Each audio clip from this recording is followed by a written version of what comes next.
ایران کے گھر جا کے جو مارا گیا ہے، شہید کیا گیا ہے، اور ایران کے جو رہبر ہیں آیت اللہ العظمیٰ سید علی خامنئی نے خود اعلان کیا ہے کہ اس کا ہمیں بدلہ لینا پڑے گا. So it's a policy decision. وہ تو ہو گیا. اس کی کیا فارم ہو سکتی ہے؟ اس کی میرے خیال میں دو فارمز ہو سکتی ہیں.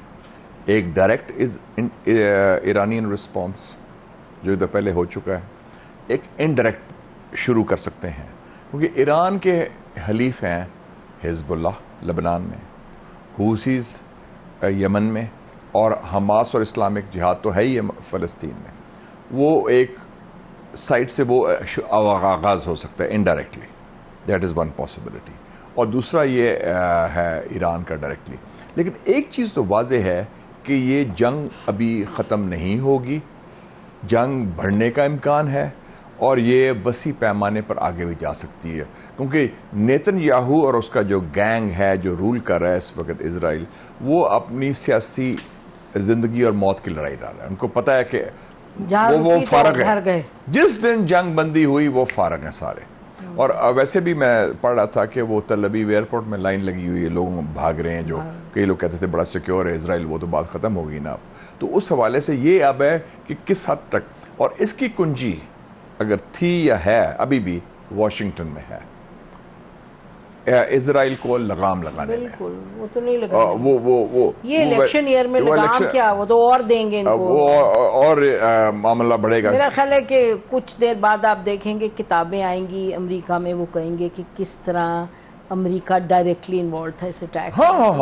وہ پورا کوارڈینیشن، انٹیلیجنس، سیکیورٹی، پورا امریکن جو سسٹم ہے. تو اس حوالے سے میں سمجھتا ہوں کہ یہ ایک بڑا امپورٹنٹ چیز ہوئی ہے کہ یہ جو اس نے ایک انفارچونیٹلی ہر چیلنج سے ایک اپرچونٹی بھی نکلتی ہے، اس میں ایک گیلونائز بھی کیا ہے کہ ایک ریڈ لائن کراس ہو گئی ہے. یہ کافی لوگوں کا ہے. اب اس کا کیا ریئیکشن ہوتا ہے؟ Countries like Turkey, Malaysia, Pakistan, دوسرے ملک بھی ہیں، ان کو چاہے سفارتی حوالے سے، چاہے اور ٹھوس پختہ حوالے سے، پریکٹیکل حوالے سے کچھ نہ کچھ آگے اس کو بڑھانے میں، روکنے میں کچھ مدد کرنی چاہیے کہ ایٹ لیسٹ جو ظلم اور زیادتی ہو رہی ہے. پہلا ایشو ہے ہیومن، انسانیت کا. اچھی بات ہے کہ آپ نے کہہ دیا کہ کرنا چاہیے، کیونکہ میں آپ کو بتاؤں مجھے دکھائی نہیں دیتا کہ کچھ مسلمان ممالک کریں گے. کیوں؟ اور مجھے لگتا ہے کہ یہی ان کی کیلکولیشن ہے اسرائیل کی. دیکھیں نا، اسرائیل اور امریکہ کی یہی کیلکولیشن ہے، کیونکہ یعنی زبانی تو ٹھیک ہے ایک بڑی اسٹرانگ پوزیشن لے لیں، عوام جو ہے ان ممالک کی وہ تو بالکل بڑی، وہ تو بہت بڑی خلیج ہے جو ایلیٹ اور اسٹریٹ کے درمیان، بہت it's a huge gap. But is the elite, ruling elite going to do اینی تھنگ؟ کیونکہ ایک تو کہیں کہیں یہ خوف بھی ہوگا کہ ہم نہ مارے جائیں،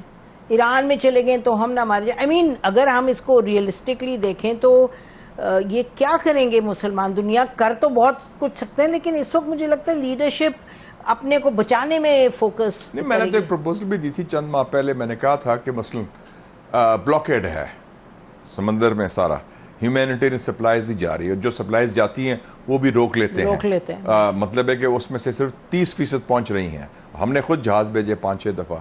میرا خیال تھا کہ ایک ہیومینیٹیرین نیول فلوٹیلا بنے، ٹرکی، پاکستان اور انڈونیشیا. یو ریممبر کیا تھا پہلے؟ ہاں، اور ہم تینوں ممالک کے بڑی پاورفل نیوی ہے. یہ مل کے کہیں اور یو این سے بات کریں، OIC سے بات کریں، ہم کہیں کہ ہم انسانیت کی خاطر ہم بلاکیڈ جو ہے اسرائیل کا انسانیت کے حوالے سے، اور اس میں کوئی اسلحہ نہیں ہوگا، اس میں امداد ہوگی، کھانے کی پینے کی اشیاء اور میڈیسن ہوگی، ادویات ہوں گی. تو یہ کچھ قدم تو لے سکتے ہیں نا، لے جائیں فلوٹیلا. پروپوزل دیا تھا جی، لیکن وہ ظاہر ہے کہ it's not bilateral, it's tripartite. Pakistan مثلا، میں ایگزامپل دے رہا ہوں، پاکستان، ترکی اور انڈونیشیا یہ کام کر سکتے ہیں. اس میں ملیشیا میں بڑی جان ہے. انور ابراہیم جو ہمارا دوست ہے، وہ بڑا اسٹرانگ، اس نے جو سٹینڈ بھی لیا ہوا ہے. اور آپ خود بھی دیکھیں کہ قطر حالانکہ ہوسٹ بھی کرتا ہے امریکنوں کو، لیکن وہ حماس کو بھی ہوسٹ کرتا ہے. اور آج جو نماز جنازہ ہوا ہے اتنا شایان شان ہوا ہے. تو اس حوالے سے کچھ قدم اٹھائے جا سکتے ہیں, یا فوری طور پر آپ کا کوئی مسلم لیڈرز ڈیلیگیشن جائے یونائٹڈ نیشنز اور جا کے ادھر بات کرے UN سیکرٹری جنرل سے کہ جناب یہ انف از انف, اس کو آگے لے کے جائیں. ہم لنڈن میں بھی نئی گورنمنٹ آئی ہے, 5 لوگ الیکٹ ہوئے ہیں انگلستان میں الیکشن میں, جس کا ایشو کیا تھا, فلسطین. تو Pakistan can take a lead ان ممالک کے ساتھ کہ آپ ڈپلومیٹکلی بالکل لے سکتے ہیں. ہم کوئی اسپیشل انوائے آن پیلسٹائن اپوائنٹ کریں اور سارا کریں, انہیں منیر اکرم صاحب بھی یہ رول ادا کریں. وہ ایک one man army, diplomatic army ہے میرے خیال میں سے, جو fighting the case for Pakistan, اور بڑے دل سے کرتے ہیں, دلیری سے کرتے ہیں, دانش مندی سے کرتے ہیں.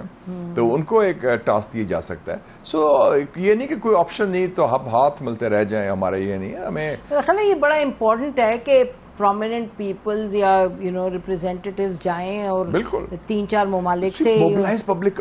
دیکھیں نا, آپ یہ دیکھیں کہ میں امریکہ کے عوام کو داد دیتا ہوں کہ جب ان کی کمنسمنٹ ہو رہی تھی مئی جون میں, آپ کو یاد ہے, ہر بڑی یونیورسٹی میں students, teachers, women and youth اتنے موبلائز تھے, سارے نے وہ کافیہ پہنا ہوا اور وہ فلسطین کی بات کر رہے تھے. کیا یہودی, کیا مسیح برادری کے لوگ, اور مسلمان تو ہیں ہی ہیں. تو اس حوالے سے میں سمجھتا ہوں کہ بڑی جان ہے مغربی سوسائٹی میں بھی, کانشنس ہے, اس کا مطلب ہے انگلستان میں اگر 5 لوگ الیکٹ ہوئے ہیں صرف اس پلیٹ فارم پر کہ ہم فلسطین کے ساتھ ہیں, اس بیسس پہ, UK کی بات کر رہا ہوں, 5 لوگ الیکٹ ہوئے ہیں بے شک. اور جو مین ان کا جو جیرمی کوربن تھا وہ بھی الیکٹ ہوا ہے, اس میں 4 مسلمان بھی ہیں. تو سو حالات سازگار ہیں, آپ نے تھوڑی ہمت کرنی پڑے, ہمت کی ضرورت ہے نا. اس میں اب سوال تو ایک بہت بنیادی اٹھتا ہے, یہ سب جو اسرائیل کی بربریت ہے, جو جینوسائیڈ ہے, امریکہ کے سپورٹ کے ساتھ, UK میں تو پالیسی کچھ بدلے گی کیونکہ وہاں کی گورنمنٹ بھی بدلی ہے, لیکن اور انڈیا کے سپورٹ کے ساتھ, تو مسلمان ممالک کیا کر سکتے ہیں, پاکستان کیا کر سکتا ہے.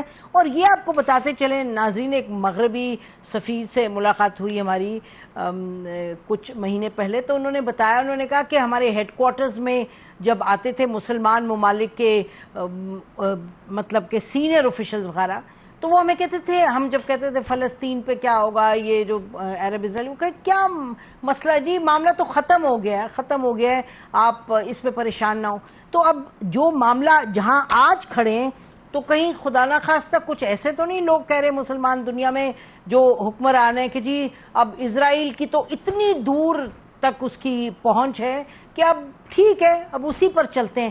جہاں کہ اگر کوئی ماڈرن دنیا میں کوئی, آپ نے کربلا والی صورتحال دیکھی ہے, تو آپ نے غازہ میں دیکھی ہے, جیسے لوگ کھڑے ہوئے ہیں اور اپنا اتنی زور و شور سے, ہمت سے, اور یعنی کہ کیا کہیں کہ الفاظ بھی نہیں ہے, کتنی بہادری اور کنوکشن اور کرج کے ساتھ وہ لڑے ہیں. تو ہم کیا کریں, مسلمان دنیا کیا کرے, what should Pakistan be doing? ایک اور چیز نوٹ کریں نا جی, دیکھیں نا کہ اس میں ہماری مواصلت ہے, ہمارے لیے مقبوضہ کشمیر اتنا ہی اہم ہے جتنا مقبوضہ فلسطین, اور دونوں مسئلے جڑے ہوئے ہیں. اور اگر آپ تھوڑا سا دیکھیں تاریخ کا, 7 اکتوبر 2023 کو طوفان الاقصی ہوتا ہے, اس سے پہلے 3 بڑی باتیں ہوئیں. 20 ستمبر کو دلی میں مودی اور بائیڈن نے کیا اناؤنس کیا, IMEC, India Middle East European Union economic corridor, کہ جی وہ CPEC اور BRI کا مقابلہ کریں گے. بڑے فین فیئر سے اناؤنس کیا, جو اب دفن ہو چکا ہے غازہ کے ربل میں. 22 ستمبر کو نیتن یاہو, جو سب سے بڑا وار کرمنل ہے, یہ UN گیا, UN جنرل اسمبلی کو خطاب کیا, اس نے میپ دکھایا دا نیو مڈل ایسٹ اور نیا مشرقی وسطی, جو میں آپ کی بات کی تائید کر رہا ہوں جو آپ کو مغربی سفیر نے کہا تھا. اور نیا مشرقی وسطی میں اس نے فلسطین کا ذکر ہی کوئی نہیں تھا کہ سب سیٹل ہو گیا ہے, ختم ہو گیا ہے, اب ہم کنٹرول کریں گے اور تسلیم کریں گے, ایک لائن لگی ہوئی ہے بقول ان کے. پھر 29 ستمبر کو صدر بائیڈن کے قومی سلامتی کے مشیر ہیں جیک سالیون, انہوں نے آرٹیکل لکھا فارن افیئرز, جو بڑا عقیدہ رسالہ ہے ان کا, اس میں کہا کہ the Middle East has never been so peaceful, so calm, so tranquil before as today, کہ آج تک مشرقی وسطی میں اتنا پرسکون اور امن نہیں جو آج کل ہے. اس کے ہفتے بعد کیا ہوا, اس کا مطلب ہے کہ جو درینہ مسائل ہیں، چاہے مقبوضہ کشمیر ہو یا مقبوضہ فلسطین ہو، آپ ان کو فارغ نہیں کر سکتے ڈنڈے کے ذریعے، طاقت کے ذریعے، جب تک ان کا منصفانہ حل نہیں ہوگا عوامی امنگوں کے مطابق۔ تو یہ وہ اپلائی کرتا ہے، ہمارے لیے یہ بڑا ریلیونٹ ہے۔ اور دوسری بات ہے، ہماری فورن پالیسی کے ایک بڑا امپورٹنٹ ستون رہا ہے ہمیشہ کہ ہم ہمیشہ فور فرنٹ میں رہے ہیں مظلوموں کے ساتھ، بالکل ڈے ون سے۔